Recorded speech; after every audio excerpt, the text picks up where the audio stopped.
India Australia का match चल रहा था अभी WTC फाइनल, तो लिक्विड बताओ, लिक्विड टू सॉलिड बताओ, या पूरा ये लोग चार्ट दे देंगे इसके अंदर। Hello and welcome welcome welcome to the amazing channel of Eklavya. कैसे हो आप सब लोग? मैं होप करता हूँ आप सब लोग बहुत अच्छे हो गए।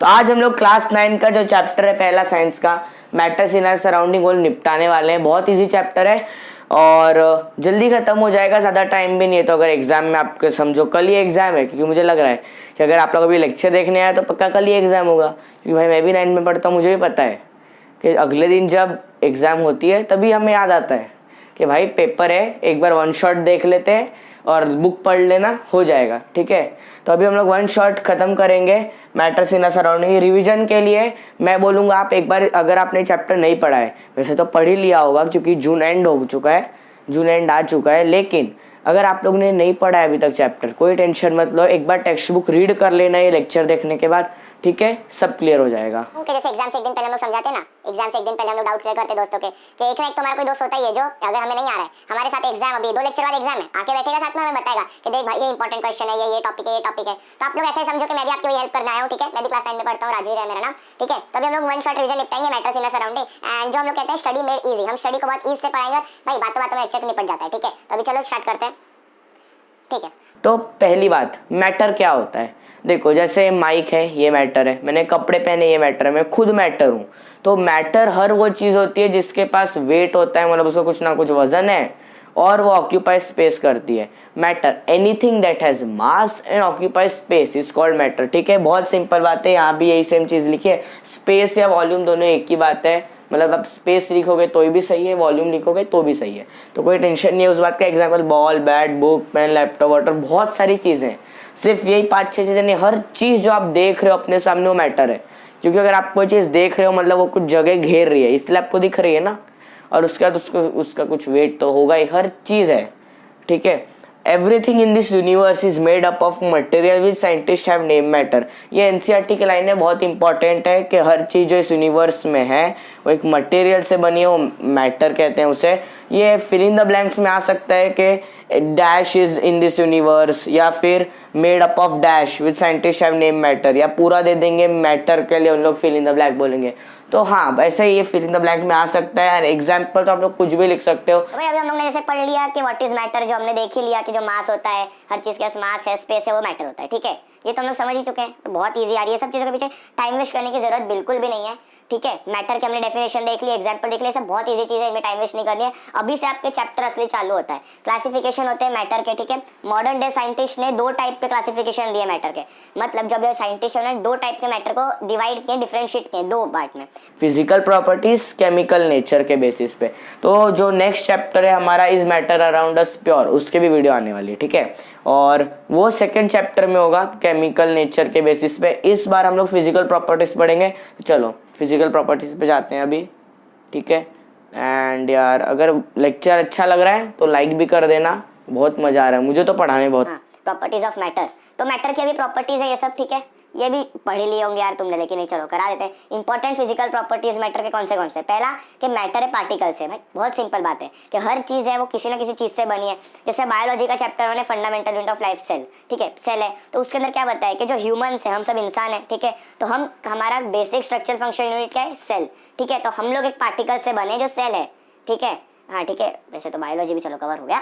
उसके बाद सेकंड, पार्टिकल जिससे हम बने वो बहुत स्मॉल है साइज में। ये सब चीज़ें बहुत सिंपल है कि हम पार्टिकल से बने, और जिस भी पार्टिकल से हम बने वो स्मॉल ही होगी। क्योंकि समझो मोबाइल फ़ोन है, तो मोबाइल फ़ोन में एक स्मॉल यूनिट होगी, मतलब अपने मोबाइल फ़ोन को ब्रेक किया था, ऐसा नहीं ना उसके ब्रेक ही नहीं होगा, आप और स्मॉल होते जाएगा। एक ना एक सबसे एंड में पार्ट आएगा जिसको आप और फर्दर ब्रेक नहीं कर पाओगे, वो होगा पार्टिकल उसका। ठीक है, फिर these particles are space between them, ये जो पार्टिकल्स होते हैं उनके बीच में स्पेसिस होती हैं। ये हम लोग प्रूव ऐसे कर सकते हैं कि जैसे हमने पानी लिया, ठीक है, पानी लिया, उसके अंदर हमने नमक मिलाया, सॉल्ट मिलाया, ठीक है, NaCl।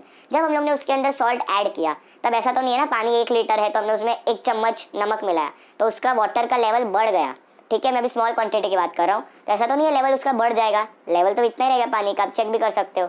तो इससे ये प्रूव हो जाता है कि उनके बीच में स्पेस है, क्योंकि वो जो NaCl था, नमक था, वो जो पार्टिकल्स जो थे पानी के, उनके बीच में स्पेस थी, उसमें जाके बैठ गया और उसने जगह ढूंढ ली। ठीक है, ये फोर्थ है कि जो ये पार्टिकल्स हैं कॉन्स्टेंटली मूव करते हैं, मतलब इसका ये कहना है कि जो पार्टिकल्स हैं हमेशा मूव कर रहे हैं। तो अभी चलो एक वीडियो दिखाता हूँ, उसके अंदर आपको क्लियर भी हो जाएगा कि कैसे मूव करते हैं वो।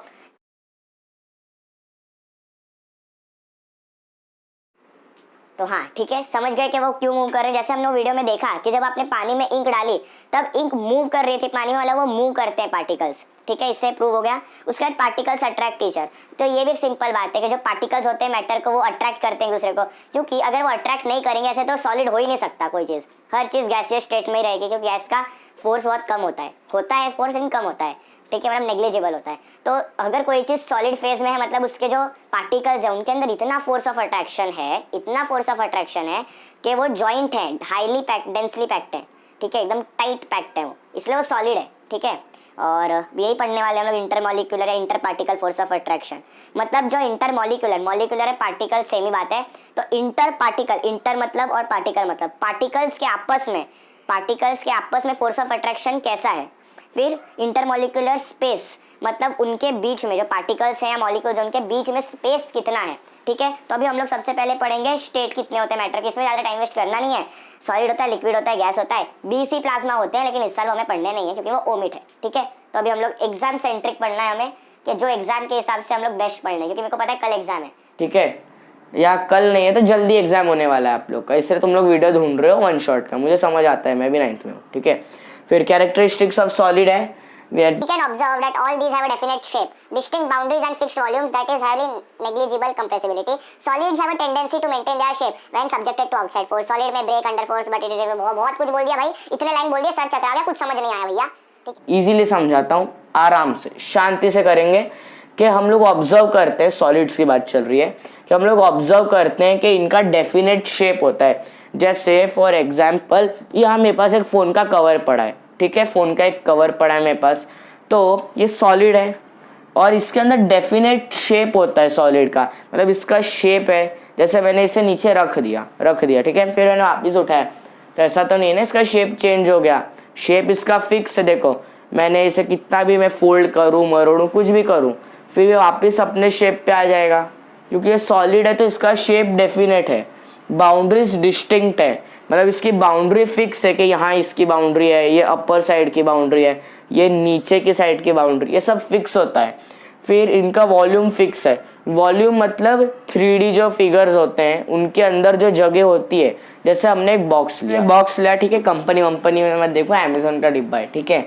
उसके बाद फिक्स्ड वॉल्यूम है, मतलब इसके अंदर जो जगह है, जैसे ये बॉक्स है, इस बॉक्स को मैंने खोला तो ठीक है, ये बॉक्स है, इसके अंदर कितनी चीज़ें आएंगी, जैसे फॉर एग्जांपल मैंने लिया पेन, तो इसका कुछ फिक्स नंबर होगा कि इसके अंदर 10 पेन आएंगे या 20 पेन आएंगे एग्जांपल के लिए।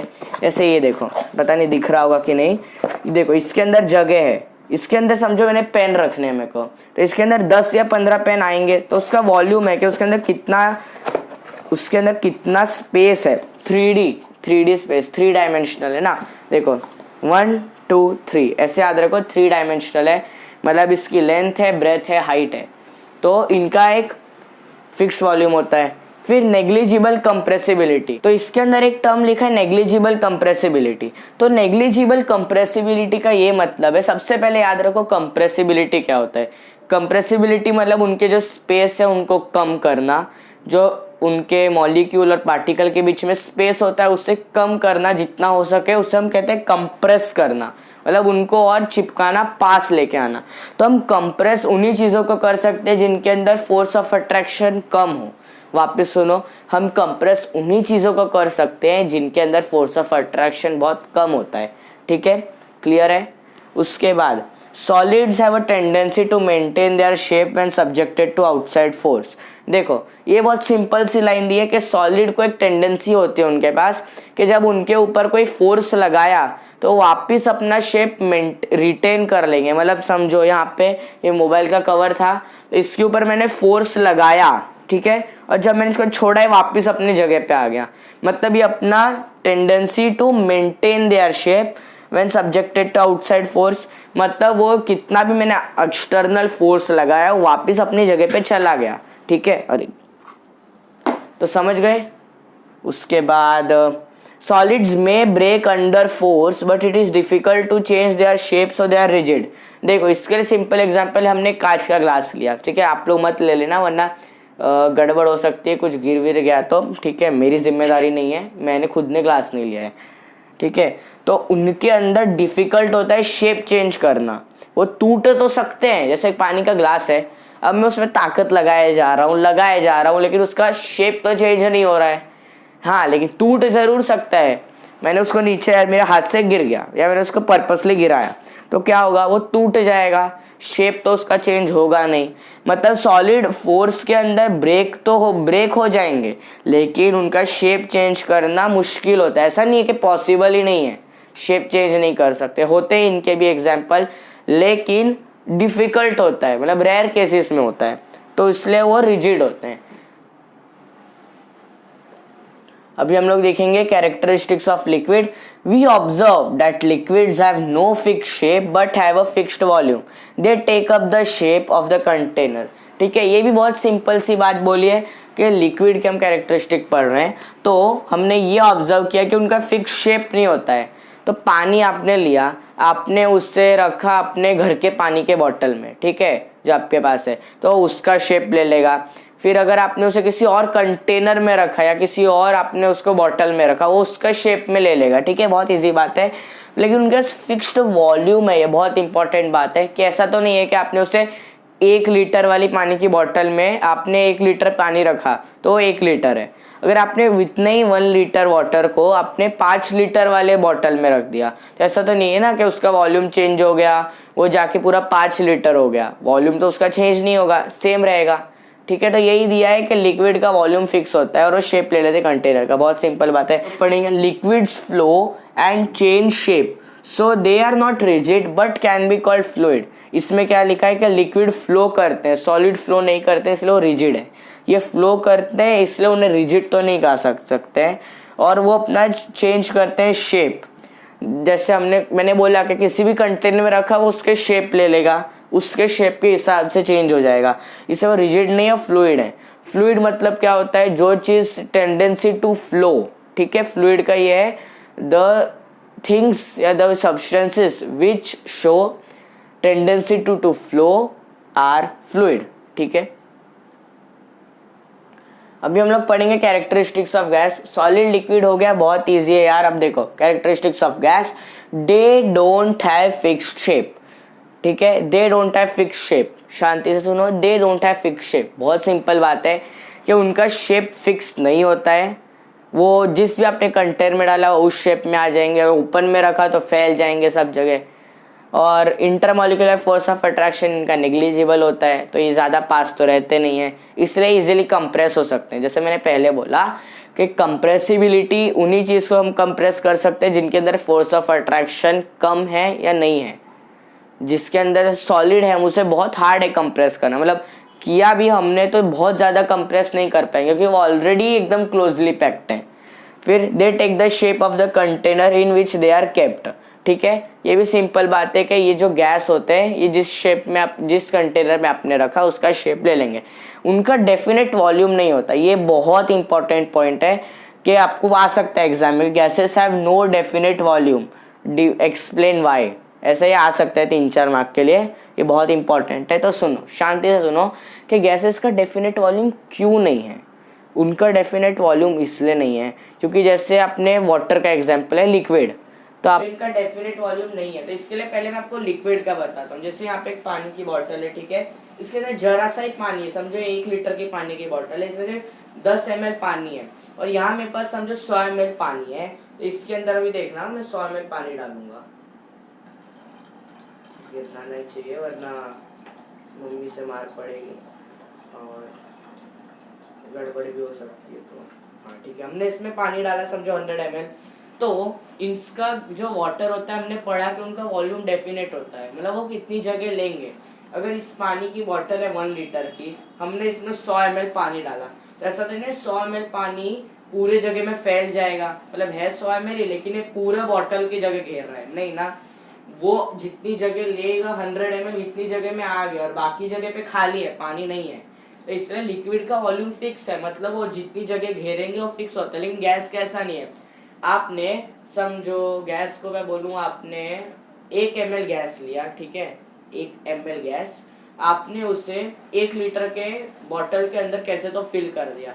तो ऐसा तो नहीं है एक जगह पे कोने में रह जाएगा बाकी जगह खाली होगा, पूरी जगह फैल जाएगा। और सेम अगर आपने इसी बॉटल के अंदर उसका डबल या ट्रिपल या इंटू 100 जितने क्वांटिटी का जितनी भी क्वांटिटी है उतना आपने लिया तो वो भी हर जगह फैलेगा, तो उनका डेफिनेट वॉल्यूम नहीं है। जैसे लिक्विड का हमने देखा वॉल्यूम डेफिनेट है, इतनी जगह में आ गया पानी क्योंकि उसका वॉल्यूम डेफिनेट है, लेकिन गैस का वॉल्यूम डेफिनेट नहीं होता है, ये सिंपल बात है। उसके बाद गैस कंप्रेस कर सकते हैं, जैसे मैंने बहुत बार अभी बोल दिया कि कंप्रेस हम उन्हीं चीज़ को करेंगे जिनके अंदर फोर्स ऑफ अट्रैक्शन कम है या नहीं है, जिनके अंदर फोर्स ऑफ अट्रैक्शन बहुत बहुत ज़्यादा है या है ही बहुत ज़्यादा है, उन्हें हम लोग नहीं कर सकते कंप्रेस, या कर भी सकते तो हार्डली। फिर ये सॉलिड लिक्विड गैस है, बहुत इंपॉर्टेंट है। पहले तो आप लोग एक इंपॉर्टेंट बात है, स्क्रीनशॉट ले लो।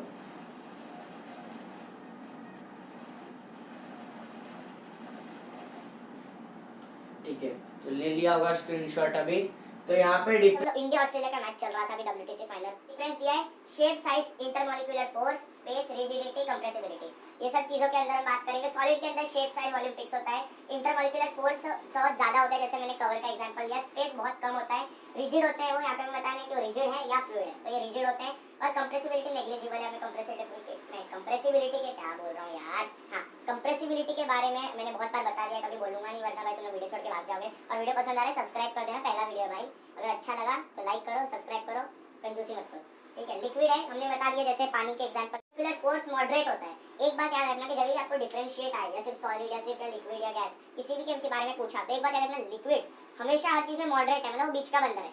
या तो सॉलिड किसी चीज में मोस्ट होगा या तो गैस किसी चीज में मोस्ट होगा, लेकिन लिक्विड हमेशा मॉडरेट रहेगा। जैसे सॉलिड के अंदर इंटरमॉलिक्यूलर फोर्स मोस्ट होता है, लिक्विड में मॉडरेट होता है, गैस में सबसे कम होता है फोर्स। हाँ मतलब वो कितना है, एक दूसरे में अट्रैक्शन है वो बहुत कम है इनमें। फिर स्पेस इनके अंदर सबसे कम है, इसमें मॉडरेट ही रहेगा और इसमें मोस्ट है। और ये बात याद रखना कि इंटरमॉलिक्यूलर फोर्स और इंटरमॉलिक्यूलर स्पेस इनवर्सली प्रोपोर्शनल होते हैं। वापस सुनो शांति से, इंटरमॉलिक्यूलर फोर्स और इंटरमॉलिक्यूलर स्पेस इनवर्सली प्रोपोर्शनल होते हैं। इनवर्सली प्रोपोर्शनल का मतलब होता है कि एक बढ़ेगा तो दूसरा घटेगा। जैसे आप सब लोग, इंडिया ऑस्ट्रेलिया का मैच चल रहा था अभी WTC फाइनल, तो हार गए यार, चलो ठीक है, दुख होता है हारते हैं, लेकिन यार इस बार इंडिया में वर्ल्ड कप इस बार तो पक्का जीतेंगे, ठीक है। जोक सपाट पढ़ाई पे ध्यान देते हैं कि इंडिया ऑस्ट्रेलिया का मैच चल रहा है। देखो गूगल पे प्रेडिक्शन आता है 1 to 100 है कि विन प्रेडिक्शन इंडिया की तरफ कितना परसेंट, ऑस्ट्रेलिया की तरफ। तो समझो इंडिया का 80 है, इंडिया का 80 ऑस्ट्रेलिया का 20 है, तो अगर ऑस्ट्रेलिया का 25 हुआ तो ऑस्ट्रेलिया का 25 हुआ, तो ऐसा नहीं है ना कि इंडिया का 80 पे ही रहेगा तो 105 हो जाएगा, तो 100 ही होना चाहिए परसेंटेज है। तो इंडिया का कम होकर 75 का आएगा, लेकिन दोनों का टोटल 100 ही होना चाहिए। इसका मतलब है इनवर्सली प्रोपोर्शनल ये होता है कि एक बढ़ा तो दूसरा कम हुआ, ठीक है। रिजिडिटी, जैसे रिजिड है लिक्विड फ्लूइड होता है क्योंकि वो उसके पास टेंडेंसी टू फ्लो होता है, टेंडेंसी टू फ्लो होता है ना फ्लूइड। फिर गैस भी फ्लूइड होता है। Compressibility negligible, moderate, high compressible. ये बहुत इजी चीजें, इनमें ज्यादा टाइम वेस्ट करते नहीं है, बहुत टाइम वैसे भी हमारे चल गया। चेंज ऑफ स्टेट भाई बहुत इंपॉर्टेंट टॉपिक है, ये पक्का आपको पूछेगा ही पूछेगा कम से कम 1 या 2 मार्क के लिए। तो क्या आपको बोल देगा सॉलिड टू लिक्विड बताओ, लिक्विड टू सॉलिड बताओ, या पूरा ये लोग चार्ट दे देंगे, इसके अंदर एक हटा देंगे, एक पूछेंगे या बोलेंगे ए है, बी है, सी है, बताओ कोई भी दो, एनी टू, या सब बताओ। ऐसे पक्का आएगा, इसको रट लो। एंड इसमें थोड़ा गलत लिखा है, एक चेंज करना है कि सॉलिड टू लिक्विड फ्यूजन होता है, मतलब ये इंटरचेंज कर दो, सॉलिडिफिकेशन को यहाँ लिख दो और फ्यूजन को यहाँ लिख दो। मैं ये कह रहा हूँ कि जो सॉलिडिफिकेशन लिखा है इससे आप लोग फ्यूजन में लिख दो और फ्यूजन को सॉलिडिफिकेशन की जगह पे लिख दो, ठीक है। पूरा चार्ट बना लो, रट लो, प्रैक्टिस कर लो, जैसे करना करो, ये पक्का आएगा एग्जाम में, तो इसको करना बहुत जरूरी है। चेंज ऑफ स्टेट, तो एक बात हमें याद रखना है कि जो सॉलिड होते हैं, लिक्विड होते हैं, गैस होते हैं, वो सब इंटरकन्वर्टिबल होते हैं। मतलब सॉलिड गैस भी बन सकता है, सॉलिड लिक्विड में भी चेंज हो सकता है, लिक्विड सॉलिड में भी हो सकता है, गैस में भी हो सकता है, और गैस भी दोनों में, सॉलिड और लिक्विड में चेंज हो सकता है, तो इंटरकन्वर्टिबल है। जैसे सॉलिड को आपने हीट किया, जैसे बर्फ है, आपने बर्फ जमाई, आपने बर्फ को हीट किया तो वो पानी हो गया, आपने पानी को हीट किया तो वो बॉईल हो गया, मतलब आपने बॉईल किया तो वेपर फॉर्म में हो गया, उड़ गया वो पानी सीधा। मतलब हमें ये पता चला कि सॉलिड, लिक्विड, गैस। तो आपने सॉलिड से जब आप गैस की तरफ जाओगे तो आपको हीट देना है, मतलब टेम्परेचर बढ़ाना है, और आप गैस से जब सॉलिड पे आओगे तो आपको टेम्परेचर कम करना है। जैसे जो वेपर बना था पानी, आपने उसे ठंडा किया तो पानी हो जाएगा, कंडेंस हो जाएगा। फिर वही पानी जब भी आप उसे और ठंडा करोगे वो आइस बन जाएगा, बर्फ बन जाएगा। मतलब जब आप गैस से सॉलिड आते हो तभी आपको उसे ठंडा करना होता है, बहुत सिंपल है, ठीक है। सॉलिड से लिक्विड जो चीज़ होती है वो फ्यूजन होता है, सॉलिड से लिक्विड फ्यूजन। जैसे बर्फ है, बर्फ मेल्ट हुई और पानी बनी, वो फ्यूजन होता है, एक एग्जांपल हो गया, लिख लोगे। उसके बाद लिक्विड टू सॉलिड होता है सॉलिडिफिकेशन, नाम से समझ आ रहा है, सॉलिडिफिकेशन मतलब कोई चीज सॉलिडिफाई हो रही है, मतलब कोई चीज सॉलिड बन रही है, लिक्विड टू सॉलिड, ठीक है। जैसे हमने पानी लिया, पानी को आपने सॉलिडिफिकेशन में बर्फ बन गया, आपने उसे फ्रिज में रखा, वो बर्फ बन गया, ठीक है। फिर लिक्विड टू गैस है, कोई चीज अगर लिक्विड से गैस है, वेपराइजेशन। यहाँ पे एक गलती नहीं करनी है, बहुत इंपॉर्टेंट लाइन बोल रहा हूँ, ध्यान से सुनो कि वेपराइजेशन की जगह अगर आपने लिखा बॉइलिंग, वो गलत है, मार्क्स नहीं मिलेंगे, 0 आएगा। और अगर आपने इवेपोरेशन लिखा, वो भी गलत है, उसमें भी मार्क्स नहीं मिलेंगे। आपको वेपराइजेशन लिखना है, क्योंकि इसका हम लोग बात आगे करेंगे डिस्कस वीडियो में। मैं चलो अभी बता देता हूँ कि वेपराइजेशन दोनों के लिए एक टर्म है कॉमन। जैसे वेपराइजेशन दोनों के लिए कॉमन टर्म है, जैसे बॉइलिंग और इवेपोरेशन दोनों ही वेपराइजेशन में आते हैं, क्योंकि उसमें पानी कन्वर्ट हो रहा है गैस में। ठीक है, कोई चीज गैस से लिक्विड हो रही है, कंडेंसेशन। जैसे ये एयर है, आपने एयर को ठंडा कर दिया तो क्या हो रहा है, आपने एयर को ठंडा किया, ध्यान से सुनो, आपने एयर को ठंडा किया तो वो लिक्विड में कन्वर्ट हो गई, तो वो हो जाएगी कंडेंसेशन। फिर डायरेक्ट सॉलिड टू गैस, वो एग्जांपल याद आ रहा है? याद आ रहा है? जरा वीडियो रोको, सोचो जरा 1 मिनट के लिए कि आपको कोई एग्जांपल याद आ रहा है कि नहीं। हाँ चलो, याद आया है, याद आया है, वेरी गुड। नहीं आया मैं बता दूँ, टेंशन नहीं ले रहे भाई, हम है ना, हम ऐसा बता देंगे। सॉलिड टू गैस सब्लिमेशन, जैसे कैंफर होता है, कपूर होता है, गणपति में आपको पता ही होगा, गणेश चतुर्थी होगा, कोई भी फेस्टिवल में कपूर यूज करते हैं, कपूर जलाते हैं। तो जब हम कपूर जलाते हैं तो आप लोग नोटिस करना कि वो सॉलिड से डायरेक्ट गैस में कन्वर्ट होता है। वो सॉलिड से डायरेक्ट गैस में जाता है, वैसा नहीं कि सॉलिड से लिक्विड हुआ, लिक्विड से फिर गैस हुआ। वो सॉलिड से डायरेक्ट गैस में कन्वर्ट हो जाता है और कोई रेसिड्यू भी नहीं छोड़ता। रेसिड्यू मतलब जाते जाते अपना कुछ निशानी भी छोड़ के नहीं जाता है। तो वो सबके बाद गैस से सॉलिड डेपोजिशन होता है। इसके अंदर आप लोग कैंफर लिख सकते हो, नैप्थलीन बॉल्स जो हम लोग लिखते हैं ना, रंगीन रंगीन जो बॉल्स होते हैं, जो हम लोग रखते हैं हर जगह, घर में आपके हो गई। ठीक है, तो वो होता है डेपोजिशन। अभी आगे बढ़ते हैं। अब इवैपोरेशन, ये बहुत इंपॉर्टेंट पॉइंट है, इसमें मार्क्स कट हो सकते हैं, तो ध्यान से पढ़ो। The phenomena of change of liquid to gas at any temperature below its boiling point. ठीक है, क्या बोला, कुछ समझ नहीं आया, मैं पहली बार में नहीं समझ आएगा, समझ गया, वेरी गुड, रिपीट अप। नहीं समझ आया फिर बताता हूँ। इवैपोरेशन मतलब क्या होता है कि अगर आपको ये भी पूछ सकता है इवैपोरेशन और बॉइलिंग के बीच में डिफरेंस, तो ये बात सुनो, वो भी आपका क्लियर हो जाएगा कि इवैपोरेशन होता है, वेपराइजेशन ही हो रहा है, वो भी मतलब वो पानी से गैस में कन्वर्ट हो रहा है, वो लिक्विड से गैस में कन्वर्ट हो रहा है, लेकिन वो बॉइलिंग पॉइंट से नीचे हो रहा है। बॉइलिंग क्या होता है कि जब समझो पानी लिया, पानी को अगर मैंने 100 डिग्री सेल्सियस तक ले गया टेम्परेचर, मतलब मैंने गैस चालू किया, पानी रखा और जो थर्मामीटर है वो रख दिया, तो जैसे 100 पे पहुंचेगा पानी बॉईल होने लगेगा। लेकिन इवैपोरेशन ऐसा नहीं होता है, वो बॉइलिंग पॉइंट से नीचे होता है। मतलब अगर पानी 100 डिग्री पहुंचने से पहले ही वेपर में बन गया तो इवैपोरेशन होता है। ठीक है, इसका एग्जांपल ऐसे कपड़े हमने धोए, कपड़े धोए हमने सुखाने रख दिए, तो जब हम उसे सुखाने रखते हैं तो ऐसा तो है नहीं कि हम लोग सन की इतनी कड़क धूप आ रही है सूरज की कि वो वहाँ पे बॉईल ही होने लगा उसके ऊपर जो पानी है, ऐसा तो नहीं है ना। तो भी अगर आप 1 दिन बाद, 2 दिन बाद या तुरंत जब भी जैसे वो सूख जाए, आप जाओगे तो सूख गया, इसका मतलब पानी चला गया, तो कहाँ गया, बॉईल तो हुआ नहीं, वो इवैपोरेट हुआ। इवैपोरेशन सरफेस फेनोमेना है, ये भी समझने के लिए जब आप कपड़े सुखा रहे हो। ठीक है, जब आपने कपड़े सुखाने रखे तो तभी जो पानी है उसके ऊपर, वो तभी देखो, जब आपको मम्मी बोलती होगी जब कपड़े सुखा रहे हैं तब उसे जितना सरफेस आप एक्सपोज करोगे एयर में, जब आपने जैसे लिया कपड़ा है तो आपने उसे जितना फैला के रखा है वो इतना जल्दी सूखेगा। क्यों? क्योंकि इवैपोरेशन होता है उसमें, और इवैपोरेशन सरफेस फेनोमेना होता है। फिर फैक्टर अफेक्टिंग इवैपोरेशन, इवैपोरेशन को कौन से फैक्टर से वो इफेक्ट होता है, rate of evaporation increase and increase of surface area. ये तो सेम बात है कि जितना आप सरफेस एरिया इंक्रीज करोगे उतना ही जल्दी इवैपोरेशन होगा। Humidity, the amount of water vapour in air. Humidity, जैसे अगर आप लोग कोई ऑस्ट्रेलिया में रह रहे हो, कोई मुंबई में रह रहे हैं, ठीक है, तो वहाँ पे ह्यूमिडिटी बहुत ज्यादा होगी। ह्यूमिडिटी मतलब वाटर वेपर के जो अमाउंट होता है एयर में, amount of water vapour in air, तो उससे इफेक्ट करता है। क्यों?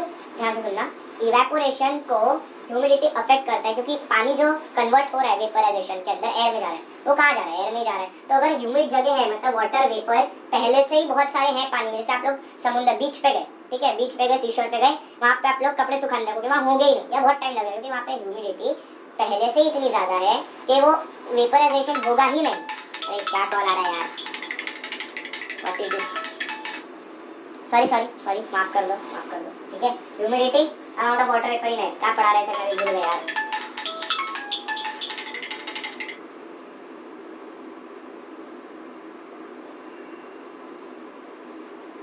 रुक जा भैया, ये पता नहीं कौन है, बहुत कॉल करेगा भाई। मैं इतने टाइम से जब पानी लेने गया उसके बाद मुझे एक बात याद आई कि मैंने माइक तो पहना ही नहीं था यार, गलत हो गया।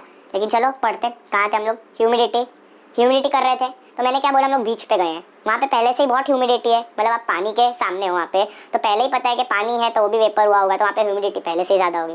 तो ह्यूमिडिटी पहले से ज़्यादा है तो पानी वेपराइजेशन में जल्दी कन्वर्ट नहीं होगा, तो ह्यूमिडिटी भी अफेक्ट कर रहा है एवेपोरेशन को। फिर विंड स्पीड मतलब हवा की जो स्पीड है, हवा कितने तेजी से है वो भी डिपेंड करता है विंड स्पीड। ठीक है, इवेपोरेशन में अब आगे चलते हैं। ये सभी इजी पॉइंट है, इनके अंदर ज्यादा टाइम वेस्ट करने की जरूरत। तो भाई अभी हम लोग पढ़ने वाले हैं लेटेंट हीट का सबसे पहले आप लोग डेफिनेशन कर लो। लेटेंट का मतलब होता है हिडन, और हीट का तो गर्मी में पता ही है। तो हिडन हीट मतलब छुपा हुई गर्मी, छुपी हुई हीट, ठीक है, जो हिडन है, जो हमें नहीं दिख रही है, तो वही हम पढ़ेंगे लेटेंट हीट ऑफ फ्यूजन। तो ये दो ही चीज, लेटेंट हीट का टॉपिक आपको दो ही चीजों में पढ़ना है 9th में।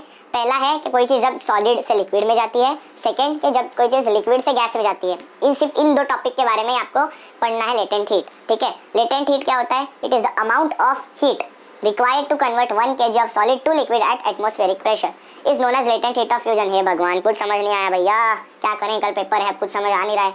चलो क्लियर तरीके से समझाता हूँ। तो अमाउंट ऑफ हीट, देखो ये डेफिनेशन रट्टा मार लेना, एग्जाम में लिखना पड़ेगा, लेकिन समझना है हमें कॉन्सेप्ट। एग्जाम सेंट्रिक पढ़ाई करनी है। जैसे मैंने कहा था, मेरा मोटिव है कि आपको एग्जाम रेडी करना है आधे घंटे के अंदर, कि अगर आधे घंटे बाद भी पेपर ले लो तो आप अच्छे मार्क्स ले आओ इजीली, ठीक है। तो एग्जाम सेंट्रिक स्टडी है, तो ये दोनों डेफिनेशन रट्टा मार लेना, याद कर लेना, यही लिख के आना है। और टॉपिक समझने के लिए अगर आपको एक्सप्लेन में आ गया, समझना तो जरूरी है ना, एग्जाम में आए ना आए, आपको फ्यूचर में तो आएगा, इस एग्जाम में तो अगले एग्जाम में, तो टॉपिक समझना जरूरी है। तो लेटेंट हीट, जैसे मैंने बता दिया कि लेटेंट मतलब हिडन है और हीट है, तो हिडन हीट होता है।